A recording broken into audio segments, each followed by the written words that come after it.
ଧରି ଜାନକୀଙ୍କ କର ହେ ଜନକ ବିବାହ ବେଦୀରେ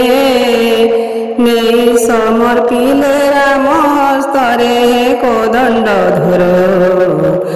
ଝିଅ ହେଲାଟି ତୁମ୍ଭର ଛାଇ ପରି ରଖିଥିବ ହେ ଦଶା ଦୋଷ ନ ଧରିବ କିଛି ଜାଣି ନାହିଁ ସଂସାର ଭାବ ମୋ ଜୀବନ ଧନ ସବୁ ଶିକ୍ଷା ତୁମେ ଦେବ ଖେଳି ଖାଇବା ବୟସ ହେ ହୋଇଛି ତାର ପ୍ରବେଶ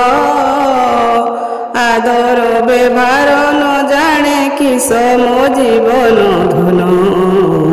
କ୍ଷମା କରିବ ତା ଦୋଷ ଘର କରଣା ବିଧାନ ହେ କିଛି ନ ଜାଣେ ସେ ପୁଣ ସଂସାର ସାଗରେ କଲି ବନ୍ଧନ ହେ ରଘୁନନ୍ଦନ ତାରିବ ନା ବୋଦେଇଣ ଆହେ ଅଯୋଧ୍ୟା ନରେଶ ହେ କ୍ଷମା କର ଦୋଷା ଦୋଷ ଝିଅ ଦେଇ ମୁହିଁ ଶରଣ ପଶୁଛି ଅଯୋଧ୍ୟାପତି ଆଦରି ରଖିବ ପାଶ ତୁମ୍ଭ ଯୋଗ୍ୟ ମନୁ ହୋଇ ହେ ଝିଅଟି କେବଳ ଦେଇ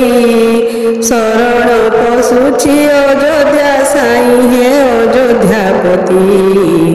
ମୋ ଦୋଷ ଧରିବ ନାହିଁ ଆଜୁ ମିଥିଳା ତୁମ୍ଭର ହେ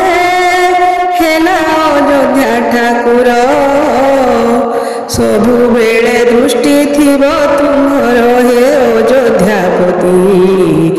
ନିବେଦନ ଘେନା କର ଯୌତୁକ ଦେବାକୁ ମୋର ହେ ସମ୍ବଳ ନାହିଁ ହସ୍ତର କି ଦେଇ ତୋଷିବି ମନ ତୁମ୍ଭର ହେ ଅଯୋଧ୍ୟାପତି ଅର୍ପଣ ମୋ ଯୋଡ଼ା କର। ଜନକ ମହର୍ଷି ସୀତାଙ୍କୁ କହୁଛନ୍ତି ଶୁଣ ମୋହର ଦୁହିତା ଗୋ ମନେ ରଖିବୁ ମୋ କଥା ସବୁବେଳେ ନଈ ରଖିବୁ ମଥାଲୋ ଝିଅ ମୋହରି ନ କହିବୁ କଟୁ କଥା ଶାଶୁ ଶ୍ୱଶୁର ଚରଣ ଗୋ ବନ୍ଧୁ ଥିବୁ ଅନୁକ୍ଷଣ ସେବା କରିବୁ ଜାଣି ତାଙ୍କ ମନ ଗୋ ଝିଅ ମୋହରି ଦେବୁ ସୁମିଷ୍ଟ ଭୋଜନ ସମସ୍ତଙ୍କ ଆଗୁ ଜାଣଲ ତେଜା କରିବୁ ଶୟନ ଘର ଖର କିବୁ ପ୍ରାତରୁ ଜାଣଲ ଝିଅ ମୋହରି ରାନ୍ଧିବୁ ସୁମିଷ୍ଟ ଅନ୍ନ ସମସ୍ତଙ୍କୁ ଭୁଞ୍ଜାଇବୁ ଲୋ ଶେଷେ ତୁ ଭୁଞ୍ଜି ବସିବୁ କାହାରି ମନରେ କଷ୍ଟ ନ ଦେବୁ ଲୋ ଝିଅ ମୋହରି ପତି ଆଜ୍ଞା ପାଳିଥିବୁ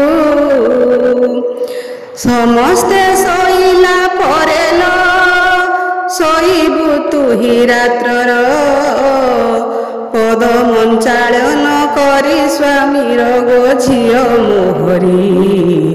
ତାପରେ ଶୟନ ତୋର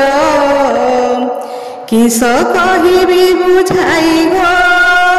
ସବୁ ତ ଜାଣୁ ବୈଦେହୀ ଈଶ୍ୱର ତୋହର ମଙ୍ଗଳ କରନ୍ତୁ ଝିଅ ମୋହରି